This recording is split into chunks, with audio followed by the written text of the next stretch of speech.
నా దేశంలో పిల్లలు బాలికలను మహిళలను పోషకాహార లోపం నుంచి విముక్తి చేస్తూ ఆరోగ్యవంతం చేస్తానని మాటిస్తున్నాను.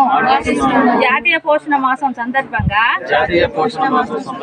నేను ప్రతి ఇంటికి సరైన పోషణ, పోషకాహారం, త్రాగునీరు, పరిశుభ్రతలపై సమాచారం ఇస్తాను.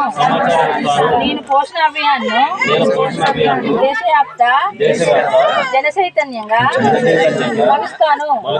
ప్రతి ఇల్లు, బడి, పల్లె, పట్నం సరైన పోషణ విధానంతో మారుమోగేలా చేస్తాను. ఈ జన చైతన్యం ద్వారా నా దేశ సోదరీమణులు పిల్లల సంపూర్ణ ఆరోగ్యవంతులవుతారు. మెరుగైన శక్తి సామర్థ్యాలతో జీవితాలను సార్థకం చేసుకుంటాను. ఇదే నా ప్రతిజ్ఞ.